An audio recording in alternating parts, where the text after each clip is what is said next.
Okay दोस्तों,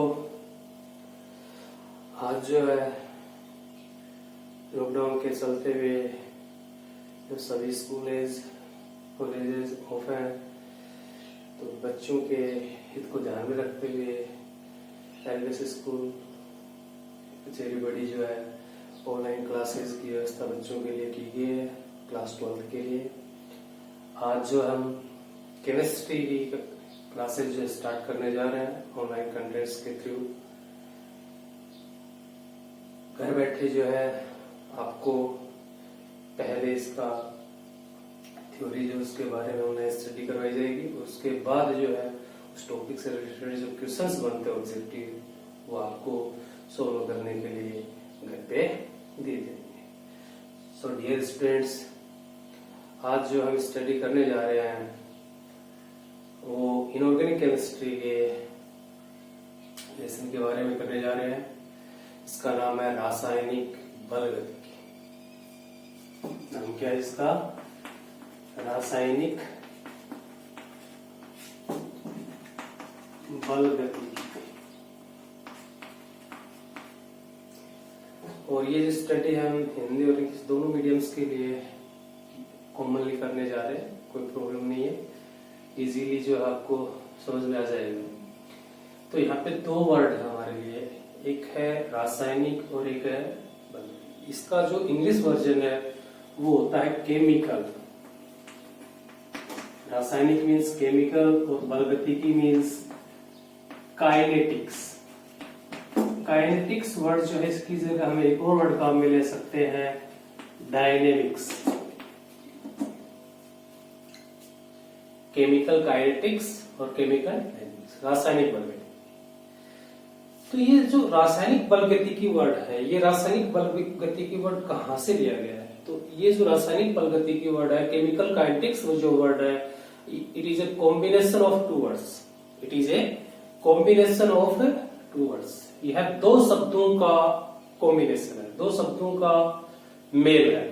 means chemical kinetics, chemical kinetics और dynamics. क्या क्या वर्ड है वो? The word is here. First word is chemical. पहला वर्ड है chemical and second word is kinetics और dynamics. Kinetics और dynamics.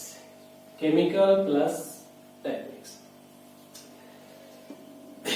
केमिकल जो वर्ड है, उस केमिकल वर्ड का जो मीन होता है, जो अर्थ होता है, केमिकल वर्ड का जो मीन होता है, जो अर्थ होता है, वो क्या होता है? केमिकल वर्ड का जो मीन होता है वो होता है chemical reaction. Chemical reaction means रासायनिक अभिक्रिया। रासायनिक अभिक्रिया, chemical reaction. And the mean of word kinetics is, जो काइनेटिक्स वर्ड है, डायनेमिक्स वर्ड है, उसका जो अर्थ होता है, मीन होता है, वो होता है मोशन। क्या होता है? मोशन या पाथ। पाथ मीन्स होता है रास्ता। कोई भी रिएक्शन जो होती है उसको कंप्लीट होने के लिए एक फिक्स पाथ होता है। क्या होता है? फिक्स पाथ होता है। और वो फिक्स पाथ जो होता है उसके अकॉर्डिंग हर रिएक्शन के लिए जो पाथ होता है अलग अलग होता है। कोई रिएक्शन जो है सिंगल स्टेप में कंप्लीट होती है, कोई 2 स्टेप में कंप्लीट होती है, कोई 3 स्टेप में कंप्लीट होती है। तो जो केमिकल काइनेटिक्स वर्ड है उसका जो अर्थ है कंप्लीट वर्ड, कि किसी भी केमिकल रिएक्शंस का जो पाथ होता है, मोशन होता है, उसकी स्टडी जो हम इस लेसन के थ्रू जो करने जा रहे हैं। तो मेरे ख्याल से कोई प्रॉब्लम नहीं आनी चाहिए। हिंदी और इंग्लिश दोनों वर्जन्स जो है क्लियरली है यहाँ पे, तो किसी स्टूडेंट्स को प्रॉब्लम नहीं आनी चाहिए।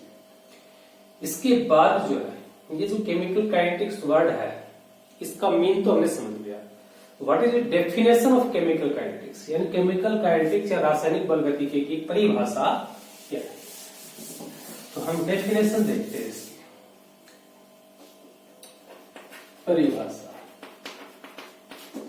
परिभाषा या डेफिनेशन।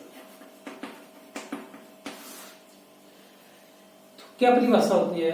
रसायन विज्ञान की एक शाखा होती है, रसायन विज्ञान की एक ब्रांच होती है, जिसके अंतर्गत कोई भी रासायनिक अभिक्रिया है, उस रासायनिक अभिक्रिया के कंप्लीट होने, उस रासायनिक अभिक्रिया को प्रभावित करने वाले कारक, उस रासायनिक अभिक्रिया की गति, इन सभी का आपस में क्या रिलेशन है, उस रिलेशन का जो स्टडी किया जाता है, अध्ययन किया जाता है, उसको हम केमिकल काइनेटिक्स इसे कहते हैं। रसायन विज्ञान की वो शाखा जिसके अंतर्गत विभिन्न रासायनिक अभिक्रियाओं के वेग को प्रभावित करने वाले कारक, उस रासायनिक अभिक्रिया के पथ, इन सभी के बीच का जो संबंध, आपस में क्या रिलेशन है इनके अंदर, उसका जो स्टडी किया जाता है, उसको हम क्या कहते हैं? केमिकल काइनेटिक्स कहते हैं। In English medium, the branch of chemistry in which we study about various types of chemical reactions, factor affecting on chemical reactions, complete path of chemical reactions, relation between chemical path. तो English medium वाले बच्चों के लिए जो definition है वो क्या है? The branch of chemistry in which we study about the relation of chemical reactions, factor affecting chemical reactions and the completion path। अब यहाँ पे आगे जो वर्ड आता है ये डेफिनेशन होगी। इसके लिए जो है आपको पीडीएफ के अंदर जो है लिखने की जरूरत नहीं है, आपको पीडीएफ के अंदर जो है नोट्स प्रोवाइड करवा दिए जाएंगे। डेफिनेशन अगर लिखना भी चाहे साथ साथ तो आप लिख भी सकते हो। रसायन विज्ञान की वह शाखा जिसके अंतर्गत रासायनिक अभिक्रिया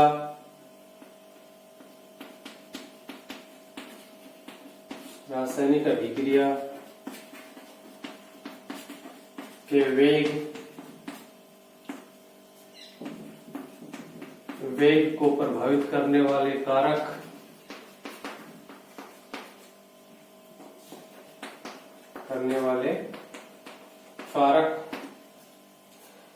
और रासायनिक अभिक्रिया की क्रिया विधि, वह रासायनिक अभिक्रिया की क्रिया विधि के संबंधों का अध्ययन किया जाता है, उसे रासायनिक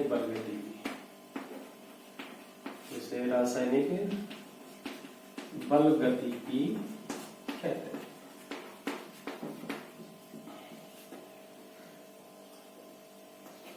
इंग्लिश में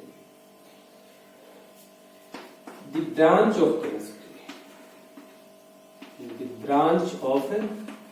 chemistry in which we study about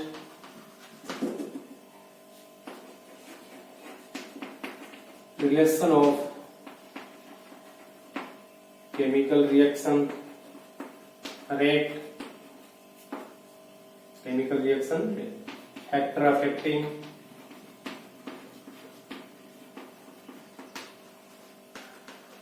on reaction rate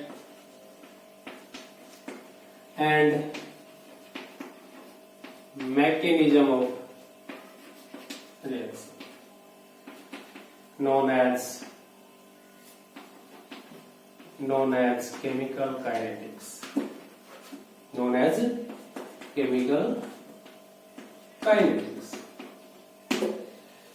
तो हमने शुरुआत की दोस्तों डेफिनेशन से कि जो लेसन हम स्टडी करने जा रहे हैं, कम से कम उस लेसन का जो नेम है, उस नेम का मीन क्या है, उस शब्दों का अर्थ क्या है, उसकी परिभाषा क्या है, सबसे पहले तो हमें उसी के बारे में ही पता होना चाहिए।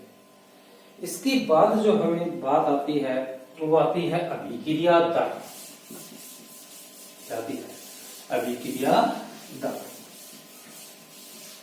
अभिक्रिया दर क्या होती है? अभिक्रिया दर, अभिक्रिया दर जो है इसे कहते हैं rate of reaction. Rate of version क्या इंग्लिश वर्जन इसका? Rate of reaction. तो what do you mean by rate of reaction? तो रेट ऑफ रिएक्शन आपकी क्या होती है? तो सिंपल सी परिभाषा के थ्रू हम इसको करते हैं। अभिक्रिया दर, अभिक्रिया दर बराबर। तो इसके लिए क्या करते हैं? अभिकारक या उत्पाद, अभिकारक या उत्पाद की सांद्रता में परिवर्तन, अभिकारक या उत्पाद की सांद्रता में परिवर्तन बटे परिवर्तन में लगा समय, लगा। और एक जो ध्यान रखने वाली बात यह है कि इनके पहले ये जो अभिकारक के उत्पाद की सांद्रता में परिवर्तन हो रहा है ना, इनके लिए या इंग्लिश में पहले एक बार वर्जन और देख लेते हैं। Rate of reaction, rate of reaction equal to change in concentration of reactant or product and change in time, change in time। तो रेट ऑफ रिएक्शन जो अपनी, इसको हम V से शुरू करते हैं। किससे शुरू करते हैं? रेट ऑफ रिएक्शन को हम V से शुरू करते हैं और इनके पहले एक वर्ड यूज करते हैं प्लस और माइनस, डेल सी या dx by dt बोल सकते हैं अपन, dx by dt। यहाँ पे दो वर्ड यूज किए हमने। कितने वर्ड यूज किए हैं? दो वर्ड हमने यूज किए हैं। और दो वर्ड हमने क्या क्या यूज किए हैं? अगर इसकी डेफिनेशन देखा जाए, वैसे तो डेफिनेशन इसी हम फॉर्मूले से लगा सकते हैं। अभिक्रिया दर किसको बोलते हैं? कि भाई अभिकारक और उत्पाद की सांद्रता में परिवर्तन बटा परिवर्तन में लगा समय। For English medium, rate of reaction equal to change in concentration of reactant and product और change in time, समय में परिवर्तन। अब ये जो टाइमली चेंज होता है किसी भी रासायनिक, तो परिभाषा बना सकते हैं। किसी भी रासायनिक अभिक्रिया में अभिकारक या उत्पाद की सांद्रता में परिवर्तन तथा परिवर्तन में लगे समय के अनुपात को हम क्या कहते हैं? अभिक्रिया की दर। यहाँ पे dx आया है, ये वर्ड d का मतलब स्मॉल चेंज होता है और dt का मतलब small change in time, small change in time और small change in concentrator. Concentration जो है हम यहाँ पे यूज कर सकते हैं। देखो कंसंट्रेशन किस किस की, हम रिएक्टेंट की भी यूज कर सकते हैं और प्रोडक्ट की भी यूज कर सकते हैं।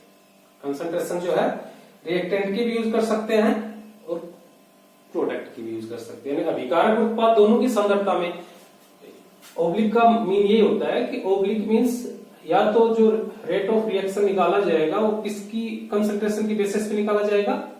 अभिकारक कंसंट्रेशन की बेसिस पे, या फिर उत्पाद की कंसंट्रेशन है।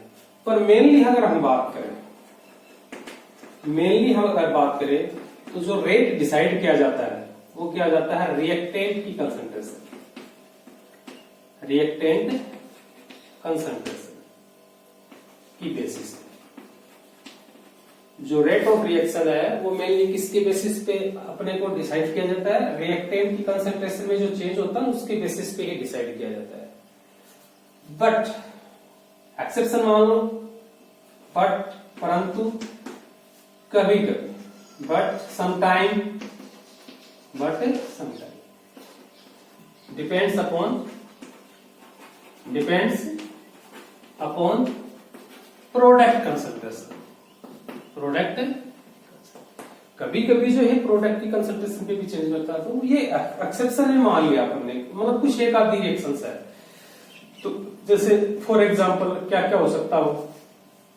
फॉर एग्जांपल क्या क्या हो सकता है भाई? एक तो इसके बेसिस पे हो सकता है स्व उत्प्रेरण। क्या हो सकता है? स्व उत्प्रेरण। अरे पढ़ा होगा स्व उत्प्रेरक ऐसी अभिक्रिया जिसमें अभिकारक या उत्पाद ही जो है अभिक्रिया के वेग को घटाते हैं, अर्थात उत्पाद या अभिकारक ही उत्प्रेरक का कार्य करते हैं, तो उसे हम स्व उत्प्रेरण या स्व उत्प्रेरक अभिक्रिया कहते हैं। तो ऑटो इंडक्शन क्या बोलते हैं इसको? ऑटो कैटेलाइट, ऑटो कैटेलिस्ट क्या बोलते हैं इसको? ऑटो कैटेलाइजेशन। और दूसरी जो रिएक्शंस है उसके अंदर क्या करेंगे? संदमन रिएक्शन, संदमन अभिक्रिया, इनहिबिशन क्या बोलते हैं इसको? इनहिबिशन। अरे पढ़ा होगा उत्प्रेरक विष, कैटलिस्ट पॉइजन, जिसमें कुछ ऐसे केमिकल्स होते हैं जो कैटलिस्ट होता है ना अपना, उसकी इस जो रेट होती है, उसकी जो स्पीड होती है, उसकी जो वर्क करने की एफिशिएंसी होती है, उसको क्या कर देते हैं? डिक्रीज कर देते हैं। तो उनको हम बोलते हैं इनहिबिशन इंडिकेटर या संदमन अभिक्रिया। तो मेनली जो होती है रेट जो होती है ना, तो क्या बेसिक अपना क्या निकल के आया कि मेनली जो रेट होती है रिएक्शन की वो डिपेंड दोनों पे ही कर सकती है, अभिकारक होता है, पर मेनली किस पे डिपेंड करती है? किसकी सांद्रता में परिवर्तन पे डिपेंड करती है? रिएक्टेंट की, अभिकारक की सांद्रता में परिवर्तन पे डिपेंड करती है। ठीक है, बट कभी कभी जो है ये किसकी सांद्रता पे डिपेंड कर देती है? प्रोडक्ट भी। उसके लिए कुछ गिने चुने एक्सेप्शंस केसेस हैं। फॉर एग्जांपल हमने बताया कि भाई तो स्व उत्प्रेरण अभिक्रिया होती है। स्व उत्प्रेरण या स्व क्या होती है कि ऐसी रिएक्शन जिसमें जो उत्पाद बनता है वो बाहर से अपने को कोई उत्प्रेरक डालने की आवश्यकता नहीं होती है, जो अपना उत्पाद बनता है रिएक्शन कंप्लीट होने के बाद वो उत्पाद ही अभिक्रिया के वेग को घटाने या बढ़ाने के काम आता है, उसको स्व उत्प्रेरक कहते हैं। और सभी प्रोसेस को या मैकेनिज्म को या फिनोमिना को हम क्या कहते हैं? स्व उत्प्रेरण कहते हैं। तो और सेकंड है इनहिबिशन। इनहिबिशन का मतलब जैसे कैटलिस्ट पॉइजन बोलते हैं, कुछ ऐसे केमिकल्स होते हैं जो कैटलिस्ट की जो रिएक्टिविटी होती है उस कैटलिस्ट की रिएक्टिविटी को क्या कर देते हैं? डिक्रीज कर देते हैं, मिनिमाइज कर देते हैं, और रेट ऑफ रिएक्शन क्या हो जाता है? स्लो हो जाता है। तो उसको हम क्या बोलते हैं? संदमन अभिक्रिया, इनहिबिशन रिएक्शंस बोलते हैं उसको। तो ये कुछ एक में अपनी जो है वो प्रोडक्ट पे भी डिपेंड कर जाती है, बाकी सब के अंदर किस पे डिपेंड करती है? अपने रिएक्टेंट की कंसंट्रेशन पे डिपेंड करती है। तो स्टूडेंट्स आगे जो है इतनी बातें होने के बाद जो है हम क्या करते हैं कि कोई भी जो चीजें होती है उसके लिए एक मात्रक की आवश्यकता होती है। किसकी आवश्यकता होती है? मात्रक की आवश्यकता होती है। और मात्रक यहाँ पे एक चीज और बता देते हैं आपको, यहाँ पे दो सिंबल काम में लिए हमने, दो प्रतीक काम में लिए, तो प्लस और एक माइनस। इनका अर्थ क्या होता है? सुनो दोस्तों, इसका अर्थ होता है जैसे फॉर एग्जांपल एक ए है और बी आपका उत्पाद है, एक रिएक्शन है ए बी, ये आपका अभिकारक है और ये आपका क्या है? उत्पाद है। ओके, इसको बोलते हैं रिएक्टेंट, इसको बोलते हैं प्रोडक्ट। प्लस माइनस, तो प्लस का जो चिन्ह काम में लेते हैं वो लेते हैं प्रोडक्ट के लिए। किसके लिए लेते हैं? अगर आपका जो रेट है वो किसके बेसिस पे निकालते हो? जैसे दो एग्जांपल दिए थे, स्व उत्प्रेरण और संदमन, ऑटो कैटेलाइजेशन और इनहिबिशन। तो अगर प्रोडक्ट की बेसिस पे, किसकी बेसिस पे अगर रेट ऑफ रिएक्शन निकाल रहे हो आप, अभिक्रिया दर निकाल रहे हो, उत्पाद की बेसिस पे, प्रोडक्ट की बेसिस पे, तो प्लस का चिन्ह। और अगर आप रिएक्टेंट की बेसिस पे निकाल रहे हो, किसकी बेसिस पे? रिएक्टेंट की बेसिस पे निकाल रहे हो, अभिकारक की उस पे निकाल रहे हो, आधार पे निकाल रहे हो, तो आप किसका चिन्ह यूज करो? दोनों लगाए, दोनों साथ में काम में नहीं आएंगे, only one sine one time use होगा।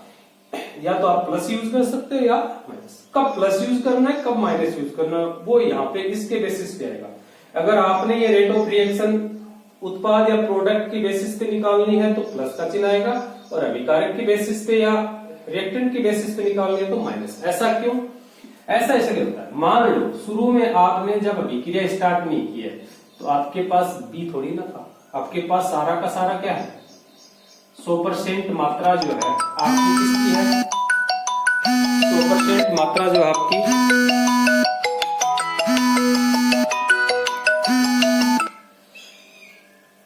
100% आपकी जो मात्रा है वो किसकी है? रिएक्टेंट की है, अभिकारक की है। परंतु कुछ समय के बाद जब रिएक्शन स्टार्ट हो जाती है आपकी, क्या स्टार्ट हो जाती है? रिएक्शन स्टार्ट हो जाती है, जो आपका अभिकारक है वो किसमें बदलने लगता है? उत्पाद में।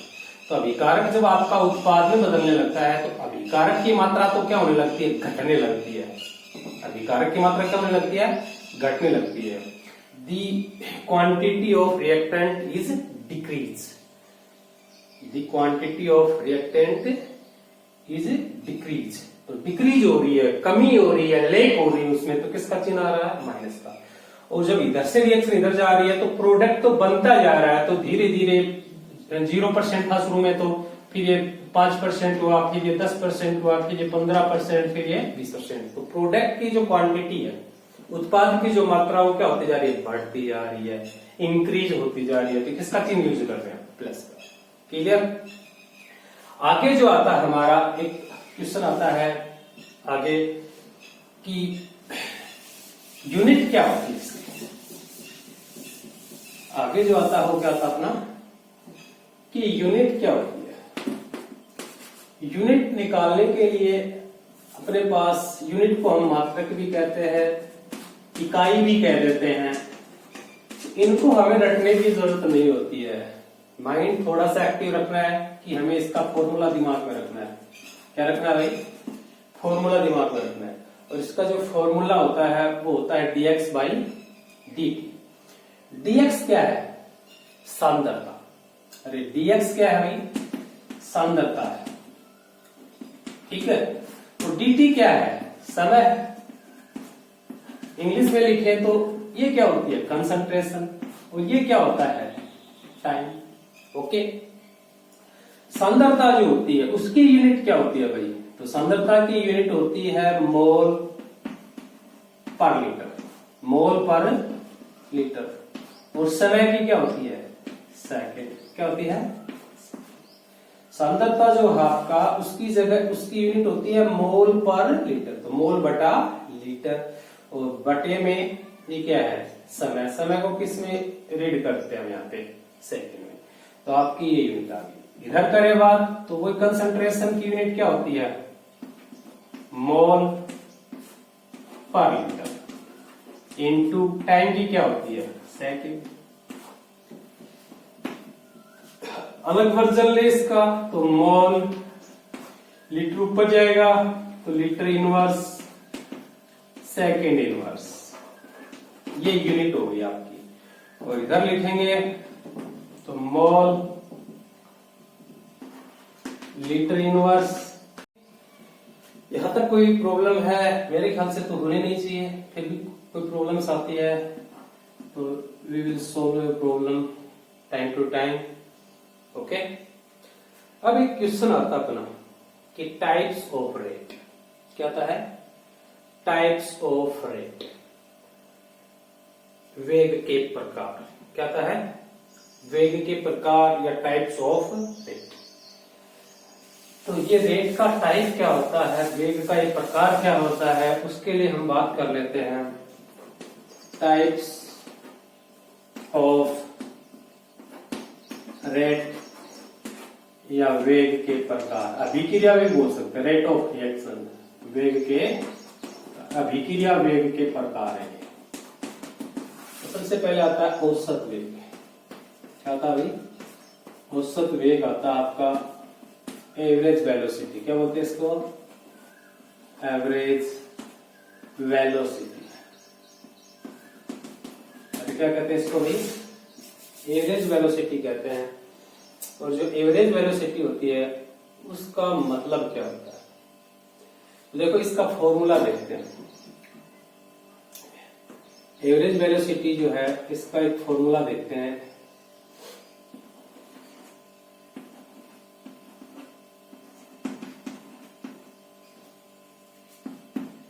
क्या लिखेगा? Complete change. Complete change. Complete change in concentration of reactant और प्रोडक्ट, रिएक्टेंट और प्रोडक्ट, और complete change in time, complete change in time means औसत वेग मीन्स अभिकारक या उत्पाद की सांद्रता में कुल परिवर्तन बटे परिवर्तन में लगा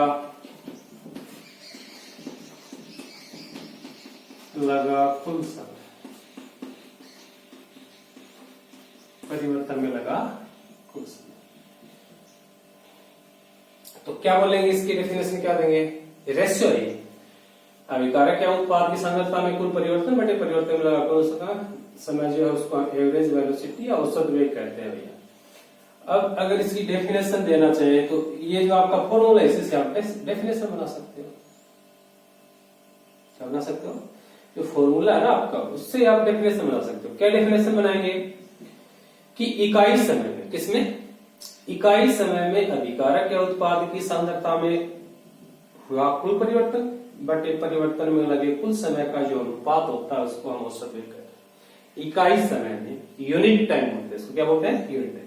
तो इकाई समय में अभिकारक या उत्पाद की सांद्रता में कुल परिवर्तन बटे परिवर्तन में लगा कुल समय, इसका जो अनुपात होता है, औसत होता है, उसको हम क्या कहते हैं, औसत वेग कहते हैं। और इंग्लिश में बोले तो क्या लिखेंगे, the ratio of complete change in concentration of reactant and product and complete change in time in a unit time known as average velocity। तो नॉर्मल इसका ये होगा प्लस माइनस डेंसी बाई डेल्टी, और इसके लिए हमने प्लस माइनस के चिन्ह आपको बता दिए हैं, ठीक है भाई। ये आपका एवरेज वेलोसिटी हो गया। फिर आता है तात्क्षणिक वेग, क्या आता है, तात्क्षणिक वेग, तात्क्षणिक वेग मोमेंटल मीन्स किसी मोमेंट पे जो वेग होगा। फॉर एग्जांपल मान लो ये है, ये आपका एक रेट, आपका रेट और ये समय,